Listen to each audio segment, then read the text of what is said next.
Hi, my name is Alyssa Jurgens. I thought it'd be a good idea to kind of show how I kept myself organized for my clinical rotations, and how I knew when things were going to be due and to help keep track of that. So I have my notebook from my floors rotation here, and then I also have my recent ICU notebook. But I figured I'd go through my floors just to show some consistencies that I had and how it helped me. So in the beginning, I think it's always important, you can barely see it, but it's important to put your name and the school that we go to, because more times than I can count, I've left my notebook in a patient's bed or in their room. So I think it's important that way, in case someone finds it, that they can return it to you, because if you have things written down, you don't want to forget those things. So first I start off with the checkoffs that are required. So I just put little boxes here on the left of the ones that we need. And then when they were completed, I put an X next to it and the initials of the person that did it. This will also be on PPD that have to be entered, so it's good to go through and recheck that. Yep.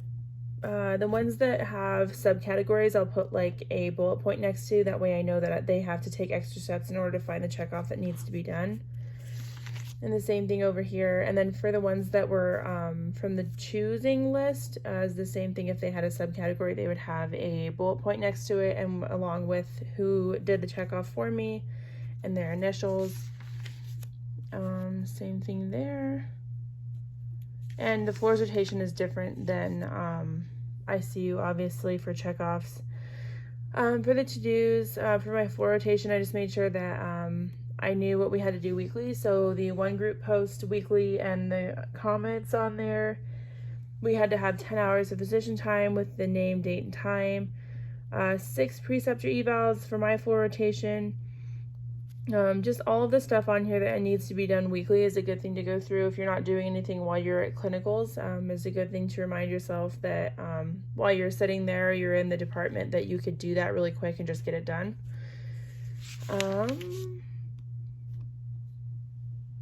So yeah, there's some of my physician hours that I had for floors. So for my ICU rotation, it was more organized.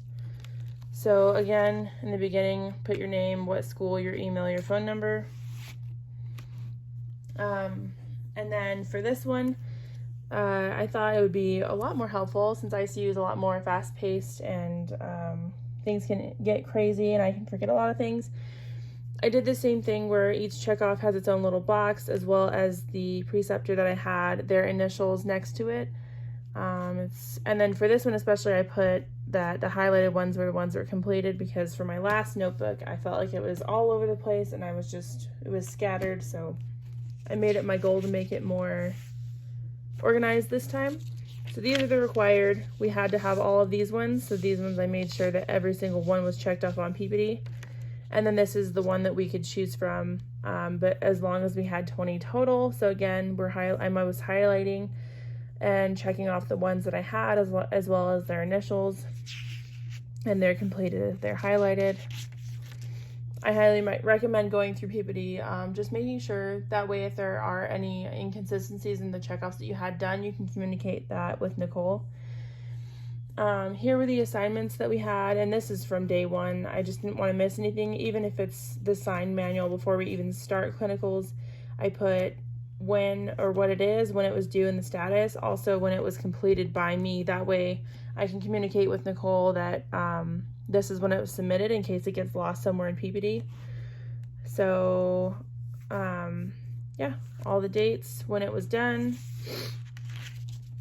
And then for our journal entries, I really like to highlight this out. I put what had to be included in that, what days or what entries, what days they were due. Again, when it was completed, I would highlight it. I actually just highlighted this one, was recently done. And then again, going back on PPD and just checking, making sure that these are all in, is another way to ensure that you have everything done. And for this one, it's a little bit all over the place, but these were the other things that we had to have done for a clinical site. So we had to have 5 physician hours, 4 effective evals, 1 clinical site eval, 2 preceptor evals, and 20 checkoffs. So for my physician hours, every time I'd have contact with a physician, have it being an ER or ICU, I would come and write their name, but I only did that once here. And then I would write down the hours. So here I have 1, 2, 3, and then 0.5 for 30 minutes, and then that final hour of 5 hours is what completed that.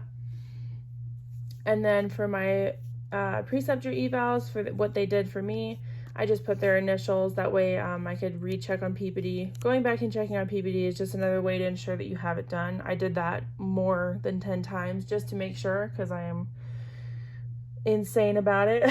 And then just writing what you did and what clinical site eval you did it on. I did all of the preceptors that I had. I just felt like if they're going to sign up for the website, that it would give them more of a purpose for them to know how they did as a preceptor. But we only had to have 2, but I think it's nice for them to know how they did as a preceptor, because I know it's not easy, especially during these times. And then the 20 checkoffs, which again, go back on PPD, make sure that you have every single one of them, because sometimes it's easy in that long list of checkoffs to lose those. And then in return, and then last minute, it's going to be hard to kind of get those completed.